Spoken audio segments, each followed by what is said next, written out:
दोस्तों, मैं उपासना एक रहस्यमयी स्टोरी के साथ। चलिए स्टोरी में आगे बढ़ते हैं। भारत को रहस्यों की जननी कहा जाए तो शक नहीं होगा। यहाँ पर कदम कदम पर ऐसी मिस्ट्री सामने आते रहे हैं जिन्हें जानने के बाद भी यकीन नहीं होता। आज मैं आपको भारत के ऐसे ही मंदिर के बारे में बताने जा रही हूँ जहाँ पर 52 टन का चुंबकीय पत्थर लगा हुआ था, जिसका प्रभाव इतना प्रबल था जिससे समुद्र से गुजरने वाले जहाज इस चुंबकीय क्षेत्र के चलते भटक जाया करते थे और इसकी ओर खिंचे चले आते थे। 1984 में इसे यूनेस्को के वर्ल्ड हेरिटेज की लिस्ट में शामिल किया गया था। यह अपनी भव्यता और अद्भुत शिल्पकारी के लिए फेमस है। कुछ लोग इसको भारत का एर्थ वंडर यानी 8वां अजूबा भी कहते हैं। ग्रेट पोएट यानी महान कवि रविन्द्रनाथ टैगोर ने इस मंदिर के बारे में लिखा है कि इस मंदिर में लगे पत्थरों, इस पर लिखी गई भाषा मनुष्य की भाषा से सुपीरियर है। यह मंदिर सूर्य देव को समर्पित था, जिन्हें स्थानीय लोग विरिंची नारायण कहते थे। इसी कारण इस क्षेत्र को अर्क क्षेत्र के नाम से जाना जाता है। अर्क का मतलब होता है सूर्य, तो इसका मतलब सूर्य क्षेत्र के नाम से जाना जाता है। और आपने 10 रुपए के नोट के पीछे भी इसकी पिक्चर देखी होगी, तो आप समझ सकते हैं कि यह मंदिर कितना महत्वपूर्ण है। इस मंदिर को अंग्रेजी में ब्लैक पगोड़ा भी कहते हैं। आइए आगे जानते हैं कि मैं किस मंदिर के बारे में बात करने जा रही हूँ। यह मंदिर 773 साल पुराना कोणार्क का सूर्य मंदिर है, जो कि 119 साल से बंद है। वैसे तो कोणार्क मंदिर अपनी पौराणिकता और आस्था के लिए विश्व भर में मशहूर है, लेकिन कई अन्य कारण भी हैं जिसकी वजह से इस मंदिर को देखने के लिए दुनिया के कोने-कोने से लोग आते हैं। पुराणों के अनुसार श्री कृष्ण के पुत्र सांब को उनके श्राप से कोढ़ हो गया था। सांब ने मित्रवन में चंद्रभागा नदी के सागर संगम पर कोणार्क में 12 वर्षों तक तपस्या की और सूर्यदेव को प्रसन्न किया था। सूर्यदेव, जो सभी रोगों के नाशक थे, ने इसके रोग का भी निवारण कर दिया। हिस्ट्री के अनुसार सांब ने सूर्य भगवान का एक मंदिर निर्माण का निश्चय किया। अपने रोग नाश के उपरांत चंद्रभागा नदी में स्नान करते हुए उसे सूर्यदेव की एक मूर्ति मिली। यह मूर्ति सूर्यदेव के शरीर के ही भाग से देव शिल्पी श्री विश्वकर्मा ने बनवाई थी। सांब ने अपने बनवाए मित्रवन में एक मंदिर में इस मूर्ति को स्थापित किया। तब से यह स्थान पवित्र माना जाने लगा। मंदिर का निर्माण 13वीं शताब्दी में 1236 से 1264 तक गंगवंश के प्रथम नरेश नरसिंह देव ने करवाया था। 1200 मजदूरों ने दिन रात मेहनत कर लगभग 12 वर्षों में बनाया था। यह मंदिर 229 फीट ऊंचा है। इसमें एक ही पत्थर से निर्मित भगवान सूर्य की 3 मूर्तियां स्थापित की गई हैं, जो दर्शकों को बहुत ही आकर्षित लगती हैं। मंदिर में सूर्य के उगने, ढलने व अस्त होने, सुबह की स्फूर्ति, सायंकाल की थकान और अस्त होने जैसे सभी भावों को समाहित करके सभी चरणों को दर्शाया गया है। यह मंदिर उड़ीसा राज्य में पुरी शहर से लगभग 37 किलोमीटर दूर चंद्रभागा नदी के तट पर स्थित है। इसका मंदिर परिसर लगभग 26 एकड़ भूमि में फैला हुआ है। इस मंदिर में सूर्यदेव को रथ के रूप में विराजमान किया गया है तथा पत्थरों को उत्कृष्ट नक्काशी के साथ उकेरा गया है। संपूर्ण मंदिर स्थल को 12 जोड़ी चक्रों के साथ 7 घोड़े खींचते हुए दर्शाते हैं, बट वर्तमान में 7 में से एक ही घोड़ा बचा हुआ है। रथ का प्रत्येक पहिया लगभग 10 फुट चौड़ा है।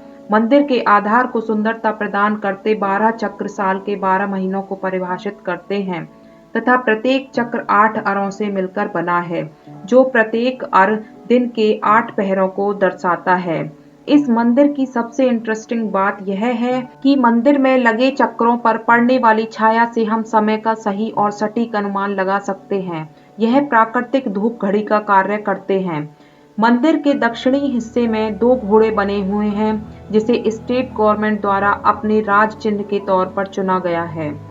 मंदिर के अंदर सूर्य भगवान की मूर्ति को ऐसे रखा था कि उगते हुए सूरज की पहली किरण उस पर गिरती थी, जिसकी रोशनी से पूरा मंदिर जगमगा उठता था। वहीं मंदिर के ऊपरी छोर से भगवान सूर्य का उदय व अस्त देखा जा सकता था, जो कि मन भावन है। ऐसे लगता है मानो सूरज की लालिमा ने पूरे मंदिर में लाल रंग बिखेर दिए हों और मंदिर के प्रांगण को लाल सोने से मढ़ा हो। मंदिर का मुख ईस्ट की ओर है। इसके 3 महत्वपूर्ण हिस्से देउल गर्भगृह, नाट मंडप और जगमोहन मंडप एक ही दिशा में हैं। सबसे पहले नाट मंडप में वह द्वार है जहाँ से एंट्री होती है। इसके बाद जगमोहन और गर्भगृह एक ही जगह पर हैं। कई कथाओं के अनुसार सूर्य मंदिर के शिखर पर एक चुंबकीय पत्थर लगा हुआ है जिसके प्रभाव से कोणार्क के समुद्र से गुजरने वाले शिप इस ओर खिंचे चले आते थे, जिससे उन्हें भारी क्षति हो जाती थी। अन्य कथा अनुसार इस पत्थर के कारण शिप्स के कंपास सही दिशा नहीं बता पाते थे। इस कारण अपने शिप्स को बचाने हेतु मुस्लिम नाविक इस पत्थर को निकाल ले गए। यह पत्थर एक केंद्रीय शिला का कार्य कर रहा था जिससे मंदिर की दीवारों के सभी पत्थर संतुलन में थे। इसके हटने के कारण मंदिर की दीवारों का संतुलन खो गया और परिणाम स्वरूप वे गिर पड़ी।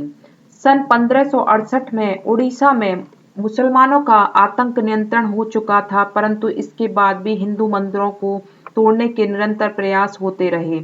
इसी प्रकार कोणार्क के सूर्य मंदिर के पंडों ने प्रधान देवता की मूर्ति को हटाकर वर्षों तक रेत में दबाकर छिपाए रखा।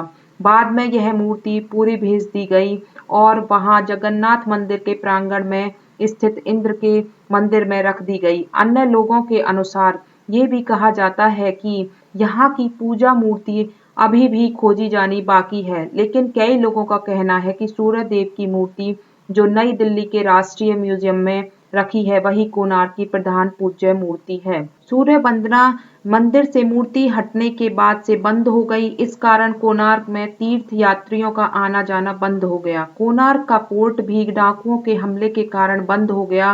कोणार्क सूर्य वंदना के समान ही वाणिज्यिक गतिविधियों हेतु भी एक कीर्तिवान नगर था, परंतु इन गतिविधियों के बंद हो जाने के कारण यह एकदम निर्वासित हो चला और वर्षों तक एक गहन जंगल से ढक गया। कोणार्क मंदिर के गिरने से संबंधित एक अति महत्वपूर्ण बात सामने आई है जो कि काला पहाड़ से जुड़ी है। उड़ीसा के इतिहास के अनुसार काला पहाड़ ने सन 1508 में यहां आक्रमण किया और कोणार्क मंदिर समेत उड़ीसा के कई हिंदू मंदिर ध्वस्त कर दिए। पुरी के जगन्नाथ मंदिर के मदन पंजी बताते हैं कि कैसे काला पहाड़ ने उड़ीसा पर हमला किया। कोणार्क मंदिर सहित उसने अधिकांश हिंदू मंदिरों की प्रतिमाएं भी ध्वस्त करी। हालांकि कोणार्क मंदिर की 20 से 25 फीट मोटी दीवारों को तोड़ना असंभव था।